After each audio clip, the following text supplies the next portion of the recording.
मंचनाव में आप सभी का स्वागत है। मैं हूं सुमित। हफ्ते का पहला कारोबारी सत्र भारतीय बाजारों के लिए आज तो काफी प्रेशर भरा रहा, जहां पर इंडेक्स फ्रंट पर मिड कैप इनफैक्ट आज क्रॉस द बोर्ड सेलिंग आप देख सकते हैं। खासतौर से टेलीकॉम को अगर छोड़ दें, वो भी भारतीय एयरटेल की वजह से या इंडस टावर की वजह से, लेकिन पूरे बाकी स्पेस के अंदर तेज बिकवाली आते हुए दिखाई पड़ी। बीएसई के सभी सेक्टर्स आज प्रेशर में थे। सेकंड हाफ में बिकवाली बढ़ी। रियल एस्टेट स्पेस में 3.5% की बिकवाली के साथ वो बंद होता हुआ दिखाई पड़ा। इसके अलावा ऑटो 2.5% की बिकवाली वहां पर देखने को मिली। Metal, bank, FMCG, even IT आप या फिर कोई भी सेक्टर देख लीजिए, सब में ही मेजरली बिकवाली आते हुए दिखाई पड़ रही थी। और आज जो सीवियर डैमेज आपको दिखाई पड़ेगा, वो डैमेज दिखाई पड़ेगा मिड कैप स्मॉल कैप में। मतलब मैं मान सकता हूँ कि बहुत सारे सवाल अभी आने वाले होंगे मिड कैप स्मॉल कैप के, लेकिन हाँ, आज तेज बिकवाली थी वो मिड कैप स्मॉल कैप में थी। कई अच्छी कंपनियां, कई दिग्गज कंपनियों में इनफैक्ट बिकवाली थी। मिसाल के तौर पे आप 10% की फॉल तो आज किसी भी मिड कैप स्टॉक में देख सकते हैं। जुबिलेंट इंग्रेविया से शेयर टूटे, दिलीप बिल्डकॉन जैसे शेयर टूटे, इंडिया बुल्स रियल एस्टेट जैसे शेयर टूटे, जहां पर तेज बिकवाली आते हुए दिखाई पड़ी। एफएंडो साइड पे भी आज ऊपर के लेवल पे कॉल राइटिंग थी। आपको 17,400, 17,600 ये जोन्स थे जहां पर कॉल राइटिंग हो रही थी मेजरली, और वो कॉल राइटर्स जितने एक्टिव थे उसी का इंपैक्ट था कि मार्केट में एक स्लाइड डाउन आया। 17,400 के जोन्स भी टूटते हुए दिखाई पड़े। हालांकि सेकंड हाफ में थोड़ा सा पुल बैक आया। आप उसे कह सकते हैं कि लास्ट आवर जो शॉर्ट कवरिंग होती है उसके आधार पर 17,400 के ऊपर निफ्टी जाके बंद होता हुआ दिखाई पड़ा। लेकिन बिकवाली ब्रॉडर बेस थी। करीब 2% की से ज़्यादा की बिकवाली मिड कैप इंडेक्स में थी, और 2% से ज़्यादा की बिकवाली आपको स्मॉल कैप इंडेक्स के अंदर भी आते हुए दिखाई पड़ी। तो प्रेशर मार्केट में था। मेजरली जो रीसेंट लिस्टेड कंपनीज थी वहाँ से प्रेशर एक्सटेंड हुआ। जैसे कि आप अगर नज़र डालेंगे पेटीएम पे, आज फिर 18% के आसपास का फॉल एक समय में देखने को मिला। हालांकि सेकंड हाफ तक रिबाउंड होकर बंद हुआ। करीब 12-13% की रिकवरी, वहाँ 12-13% की बिकवाली रही। उसके अलावा आप जो recent PB, Fintech, Nykaa, Zomato, किसी भी आईपीओ को देख लीजिए, सब में आज बिकवाली आते हुए दिखाई पड़ रही थी। तो प्रेशर मार्केट में गहराया, और वो गहराया सेकंड हाफ में थोड़ा था संभला आखिरी के आधे घंटे में, लेकिन फिर भी भारतीय बाजारों में तेज बिकवाली के साथ ही प्रेशर बनता हुआ दिखाई पड़ा। तेज बिकवाली के साथ ही मार्केट्स बंद होते हुए दिखाई पड़े। और हफ्ते के ये जो पिछले हफ्ते का कैरी फॉरवर्ड है, आप उसे मान सकते हैं कि पिछले 4 दिनों में ही, 4 सत्रों में ही भारतीय बाजारों में तेज बिकवाली आई है। 6% के आसपास इंडेक्स टूट चुका है अपने हाई से। करीब 10%, 11% के आसपास निफ्टी बैंक टूट चुका है। Mid cap small cap index भी 8% के आसपास ईज आउट हो चुके हैं। और मेटल सबसे बड़ा अंडर परफॉर्मर, 14% के आसपास की बिकवाली यहाँ पर भी हायर लेवल से हम देख चुके हैं। चलिए, अब सवाल जवाब का सिलसिला शुरू करेंगे, और बहुत सारे सवाल जो आ रहे हैं उनके ऊपर बातचीत करेंगे। ओके, सबसे पहले रिलायंस इंडस्ट्रीज में क्या करें? सिंह साहब, देश की नंबर 1 कंपनी है, घबराने की ऐसा कोई ज़रूरत नहीं है फिलहाल तो, अगर आपका विज़न लंबी अवधि का है। मीडियम टर्म, शॉर्ट टर्म के लिए आप अगर मार्केट को ट्रेड कर रहे हैं तो रिलायंस आपके लिए सही चुनाव नहीं होगा, क्योंकि ऑब्वियसली बात है, बाजार लंबी अवधि के लिहाज से अच्छा रिवॉर्ड करता है उन स्टॉक को जो कि लीडर के साथ रहते हैं। तो ऑब्वियसली बात है, रिलायंस एक लीडर ही है। 3,000 रुपये के आसपास के टारगेट्स आज भी ब्रोकर हाउसेस के व्यूज़ में आए हैं। तो आपके लिए राय यही कि अगर आप लंबी अवधि का नजरिया रखते हैं तो बने रहिए। देश की नंबर 1 कंपनी, घबराने वाली कोई बात नहीं है। अच्छा जी, आगे बढ़ते हैं। Can I by India bulls real estate at this level? Ghoshal साहब, आप बाय कर सकते हैं। थोड़ा बहुत यहाँ ले सकते हैं, थोड़ा बहुत और नीचे अगर मिल जाए कल झटके में तो आप ले लीजिए। मतलब डिपेंड आपका एपेटाइट कितना है। आउट ऑफ 100 अगर आपका पाई 100 का है तो मान लीजिए आप 25 या बेस्ट केस में 40 को आप यहाँ यूज़ कर सकते हैं। बाकी 60 को आप धीरे धीरे आगे यूज़ कर सकते हैं एज़ पर योर कन्वीनियंस, और नज़रिया आपको मीडियम टू लॉन्ग टर्म ही यहाँ पर रखना होगा। अच्छा, पेटीएम, मिश्रा साहब, अब तो आप बने ही रहिए, क्योंकि ऑलरेडी इतनी करेक्शन देख चुका है शेयर, अपने हाई लेवल से काफ़ी टूट चुका है। तो इससे ज़्यादा अब क्या गिरावट की उम्मीद लगाएंगे आप? 1200-1300 रुपये के जोन में आ गया। जो रीसेंट मैक्वेरी की एक रिपोर्ट भी कह रही थी कि 1250 के टारगेट्स आएंगे, और आज ही वो लेवल हमने देख भी लिए, 1280 के आसपास आ भी गया। तो इतना ऑलरेडी फॉल दिखा चुका है, अब इससे ज़्यादा डाउन साइड की गुंजाइश वैसे कम है। तो आप या तो बने रहिए, या अगर आपकी स्थितियाँ अलाउ करती हैं थोड़ा बहुत यहाँ ले सकते हैं मीडियम टर्म के लिए। लॉन्ग टर्म के लिए इनकी सिचुएशंस देख के, नंबर्स आएंगे 27 तारीख को, उसको देखने के बाद यहाँ पर कोई कॉल ली जा सकती है। अच्छा, सर जी, आज पोर्टफोलियो लॉस में मज़ा आ गया, but no issue, my investment for minimum 4 years, please inform is this time to invest another 10 lakh? Dhananjay साहब, आप अगर 10 लाख का निवेश करना चाहते हैं तो मेरी एडवाइस तो ये रहेगी, कभी भी आप एक शॉट में पैसा मत डालिए। आप थोड़ा थोड़ा पैसा डालिए। अपने 10 लाख को आप 10 महीनों में डिवाइड कर दीजिए। आज से लेके अगले 10 महीने में। अगर आपको लगता है कि आप अगले 10 महीने में और पैसा भी ला सकते हैं तो उस हिसाब से अपना प्रोपोर्शन बांट लीजिए कि अगले 10 महीने आप पैसा लगातार हर महीने डालेंगे। वो हर महीने कोई भी झटका बाजार लेगा वहाँ आप पैसा डालिए। हमेशा बाजार में सारे शेयर अट्रैक्टिव दाम पर नहीं होते और हमेशा बाजार में सारे शेयर अपने ऑल टाइम हाई पर नहीं होते। आज भी गिरते मार्केट में कुछ शेयर अच्छे चल रहे थे। मिसाल तौर पर भारतीय एयरटेल तेज था, आज खरीदारी आते हुए दिखाई पड़ रही थी। इंडस टावर के अंदर जहाँ तेज़ी देखने को मिल रही थी, पावर ग्रिड तेज़ी में था, तो वेदांता में खरीदारी आई। तो ऐसे बहुत सारे नाम हैं जो आज भी चल रहे थे। तो आप उस लिस्ट को आइडेंटिफाई कर लीजिए जिनमें आप पैसा डालना चाहते हैं और उनकी फॉल्स को आइडेंटिफाई करिए। जिस दिन वो फॉल आपको मिल रहा है उस दिन आप उसमें पैसा डालिए और over a period of time डालिए ताकि आपका एवरेज नीचे की तरफ रहे और तेज़ी में अवॉइड करिए। लिस्ट होगी तो ऑब्वियसली बात है, आज एक चल रहा है तो कल दूसरा चलेगा, तो कल जो नहीं चल रहा है उसके साथ रहिए और जो चल रहा है उसको अवॉइड करिए जब तक वो नीचे नहीं आ रहा है। ऐसे करके आप सेग्रीगेट करिए, वो ज़्यादा बेटर रहेगा। Okay, Shilpa Medicare QIP price के नीचे आ गया, बाइंग 575 की है। लिंकन पे भी बात नहीं करते, पहले शिल्पा पे बात कर लेते हैं। मैम शिल्पा के केस में, सॉरी शुभाजीत जी, शिल्पा के केस में आप वेट कर लीजिए क्योंकि फार्मा का टेलविंड है बिकवाली का और शिल्पा का भी प्रॉब्लम है QIP का। तो QIP होने के बाद एक झटका और शायद नीचे का लेगा, वो टाइम पर आप इसमें एंटर करें तो शायद ज़्यादा बेटर सिचुएशन पड़ेगी। और लिंकन एक केस में अवॉइड करिए। फार्मा में बहुत अच्छे अच्छे नाम है, लुपिन जैसे नाम, औरोबिंदो जैसे नाम इतने नीचे आ चुके हैं, उनको देख लीजिए, ज़्यादा बेटर है। आप छोटी कंपनी में क्यों जाना चाह रहे हैं अगर फार्मा में ही जाना चाह रहे हैं तो।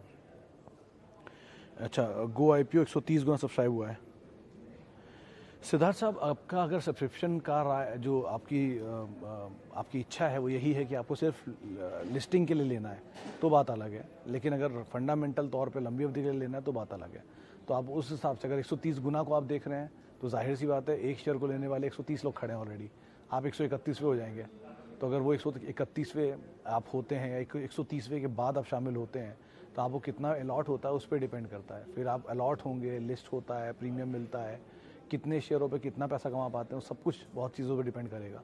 तो आप वो छोटे से गेन के लिए आप जाना चाह रहे हैं तो बात अलग है, लेकिन इतनी बढ़िया फॉल में इतने अच्छे अच्छे शेयर नीचे मिल रहे हैं, उन्हीं में पैसा डाल दीजिए, वो ज़्यादा बेटर है। एटलीस्ट अपनी क्रेडिबिलिटी को over period of time prove तो किया उन्होंने, ये तो अब तक आया ही नहीं है बाजार में।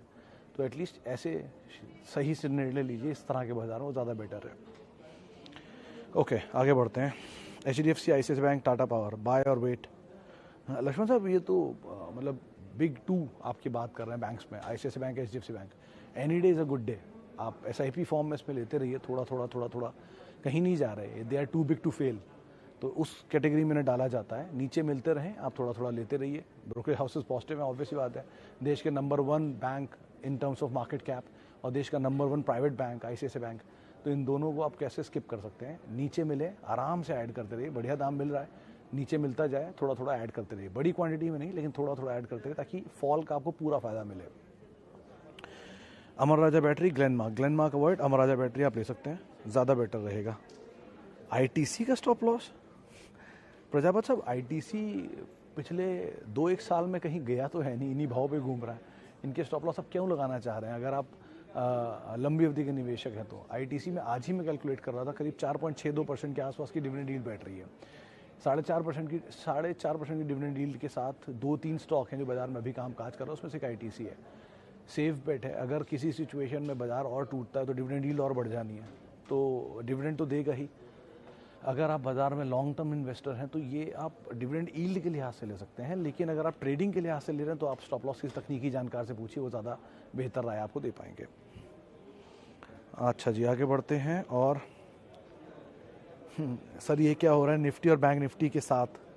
जाकिर साहब, अगर आप बाज़ार में अभी एंटर करे हैं, यानी कि ये पिछले लॉकडाउन में, तो इनफैक्ट आप नहीं, जितने भी लोग, सब लोग अभी ये लॉकडाउन में एंटर किया है 2020 की तेज़ी में, तो आप सबके लिए ये समझ लीजिए कि अभी शुरुआत भी नहीं है। मार्केट में जब करेक्शन आता है तो डीप करेक्शन आता है।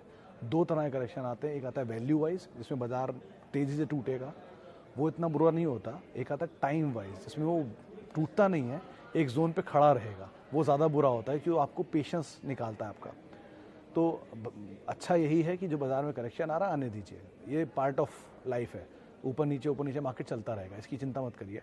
धंधा देखिए, कंपनी देखिए, विज़न देखिए उसका, प्रमोटर देखिए और प्रॉफिट देखिए, सिर्फ प्रॉफिट देखिए। Profit is everything. अगर प्रॉफिट डिविडेंड है कंपनी में तो उसके साथ बने रहिए, कोई दिक्कत नहीं है।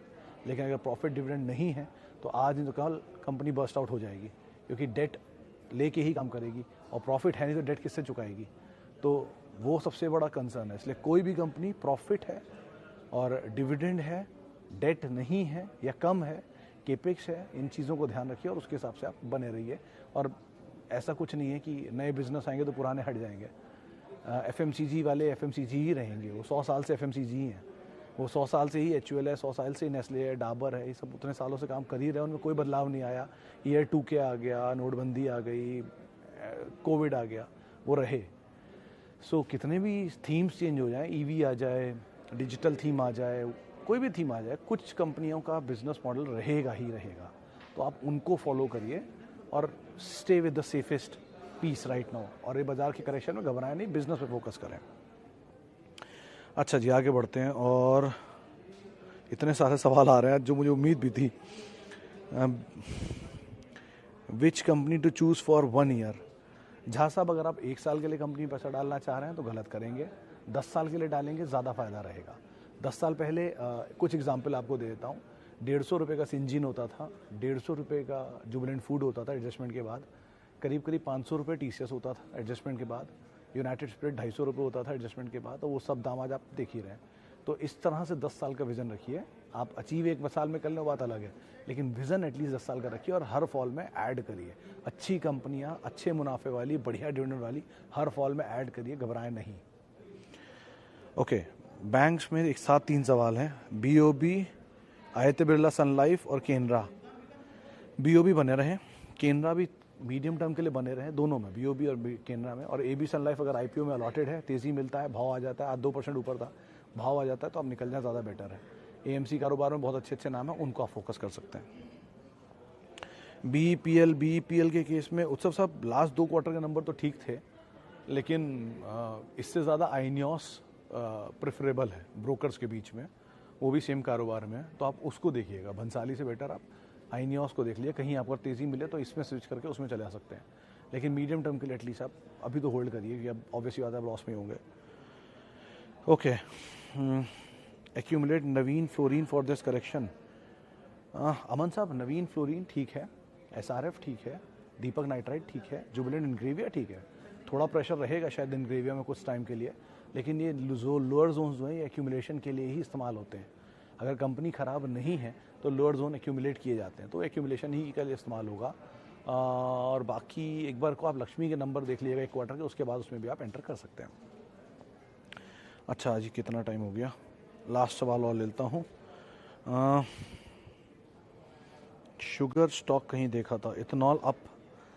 सलासार साहब, ये कुछ टाइम पहले मेरी बात होती भी थी कि शुगर स्पेस में हमेशा साइक्लिकल कामकाज होता है और ये साइकिल का अपर एंड है, जब इतनी स्टोरियाँ आ रही हैं इथेनॉल को लेके, और वही शायद अब दिखाई पड़ रहा है। तो यूजुअली इसके साइकिल का अगर आप मतलब सिंपली कुछ मत करिए, मेरी बात को तो छोड़ भी दीजिए। धामपुर, रेणुका को छोड़ दिए, धामपुर, बलरामपुर, द्वारकेश, इन 3 कंपनियों के गूगल से चार्ट निकाल के देख लीजिएगा पिछले 20 साल के। अपने आप ही आपको समझ में आएगा कैसे साइकिल में काम करते हैं। हर 5-5 साल में या 2-2, 3-3 साल में इनकी साइकिल रिवर्स होती हैं। तो ये कुछ उसी तरह का रिवर्सल दिख रहा है। आप एक बार उसको तलाश लीजिए। हो सकता है मैं गलत हूँ थोड़ा बहुत, लेकिन वो ज़्यादा एक अच्छा बैकग्राउंड आपके लिए तैयार कर देगा शुगर स्पेस को लेकर। तो स्टोरीज़ आती रहती हैं स्पेस में, साइक्लिकल मूवमेंट है, फसल के हिसाब से, प्राइसेस के हिसाब से, रियलाइजेशन के हिसाब से। आप उसको कॉल लीजिए, वो ज़्यादा बेटर रहेगा। रेणुका फिर भी वेल पोजीशन है, क्योंकि मल्टीनेशनल प्रमोटर है और नंबर में रिफ्लेक्शन तक हुआ नहीं है। तो एक बार को वो चल सकता है, लेकिन समय ले सकता है, इसलिए आप बने रह सकते हैं, कोई दिक्कत नहीं है। ओके, चलिए अब फिलहाल अब इतने सवालों को मैं शामिल करूंगा। माफ़ी आज, क्योंकि बहुत सारे सवाल थे, बहुत सारे लोगों से माफ़ी जिनसे आज हम बातचीत नहीं कर पाए, और बहुत बहुत शुक्रिया उन सभी लोगों का जिन्होंने हमसे सवाल पूछे और कार्यक्रम का हिस्सा बने।